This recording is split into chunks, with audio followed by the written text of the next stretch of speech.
Hi hello friends, welcome back to my channel. இன்றைக்கி நம்மளோட சேனலில் நம்ம என்ன பார்க்க போகிறோம்னா, ஒரு ரவை ஊத்தாப்பம் எப்படி செய்யறதுன்னு தான் பார்க்க போகிறோம். வாங்க வீடியோக்குள்ளே போகலாம். அதுக்கு தேவையான இன்க்ரீடியன்ஸ் ஃபஸ்ட்டு ரவை எடுத்திருக்கேன். நான் ஒரு கப் அளவுக்கு ரவை எடுத்திருக்கேன். அதை ஒரு பெரிய பவுலில் ஆட் பண்ணிக்கிறேன். நெக்ஸ்ட்டு நான் அவுல் எடுத்திருக்கேன். அதை 2-3 டைம்ஸ் நல்லா வாஷ் பண்ணிவிட்டு ஒரு 10 மினிட்ஸ் ஊற வச்சுட்டு அதில் கொஞ்சம் வாட்டர் ஆட் பண்ணியிருக்கேன். அதோடய நான் வந்து இதையும் ஆட் பண்ணிக்கிறேன். அப்புறம் ஒரு கப் அளவுக்கு நான் தயிர் ஆட் பண்ணிக்கிறேன். அப்புறமா தேவையான அளவு நான் சால்ட் ஆட் பண்ணிக்கிறேன். இதில் தேவையான அளவு வாட்டர் ஆட் பண்ணிக்கிறேன். ஆட் பண்ணிவிட்டு இதை நான் நல்லா மிக்ஸ் பண்ணி விடுறேன்.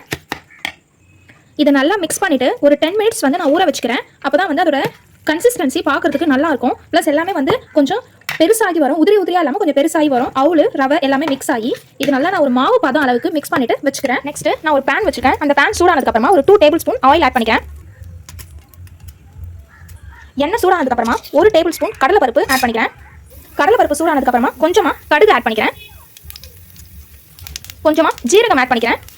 இதெல்லாம் குக் ஆனதுக்கப்புறமா நான் ஒரு 4 வெங்காயம் அரிஞ்சு வச்சுருக்கேன். சின்ன வெங்காயம் இருந்தால் டேஸ்ட் நல்லாயிருக்கும். ஆனால் நான் பெரிய வெங்காயம் தான் இப்போ போட போகிறேன்.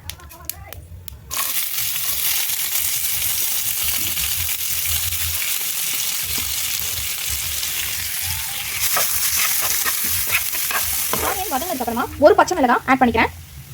ஃப்ரெஷ்ஷான ஒரு கருவேப்பிலையும் ஆட் பண்ணிக்கிறேன். அப்புறம் 1/2 இன்ச்சை வந்து நான் பொடிசாக கட் பண்ணி வச்சுருக்கேன். அதையும் ஆட் பண்ணிக்கிறேன். இது நல்லா மிக்ஸ் பண்ணி தேவையான அளவு சால்ட் ஆட் பண்ணிக்கிறேன். உங்களுக்கு எவ்வளோ வேணுமோ அது தகுந்த மாதிரி போட்டுக்கோங்க. அப்புறம் பெருங்காயத்தூள் வந்து கொஞ்சமாக ஆட் பண்ணிக்கிறேன். கொஞ்சமாக பெப்பர் பவுடரும் ஆட் பண்ணிக்கிறேன். இதை நல்லா மிக்ஸ் பண்ணி விட்டுக்கலாம். இப்போது குக் ஆகிடுச்சு. நான் அடுப்பு ஆஃப் பண்ணிவிட்டு ஒரு 2 கேரட்டை வந்து நான் துருவி வச்சுருக்கேன். இப்போ வந்து அதை இதில் ஆட் பண்ணிக்கிறேன். இந்த கேரட்டை இந்த ஆனியன் கூட நல்லா மிக்ஸ் பண்ணி விட்டுப்போம். மிக்ஸ் பண்ணி விட்டுட்டு இது ஒரு பவுலுக்கு ட்ரான்ஸ்ஃபர் பண்ணி மாவை தோசை கல்லில் ஊற்றிப்போம். கொஞ்சம் மொத்தமாகவே ஊற்றுங்க. இப்போ நம்ம வச்சுருக்க மசாலா ஸ்டஃபிங்கை மேலே கொஞ்சமாக இது மேலே இப்படி வச்சுருவோம்.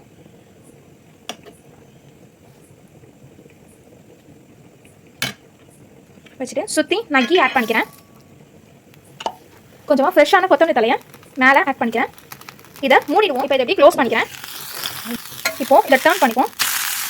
பாருங்கள், அட்டகாசமான ஊத்தாப்பம் ரெடி ஆகிடுச்சு. இதுக்கு சைட் டிஷ் வந்து தக்காளி சட்னியும் சாம்பாரும் வச்சுருக்கேன். ரெண்டுமே நல்லாயிருக்கும் இதுக்கு சாப்பிட்றதுக்கு. மறக்காம நீங்களும் இதை உங்கள் வீட்டில் ட்ரை பண்ணி பாருங்கள். குழந்தைங்களுக்கு ரொம்ப பிடிக்கும். இன்னொரு அடுத்த வீடியோவில் நான் உங்களை பார்க்குறேன். Thank you friends.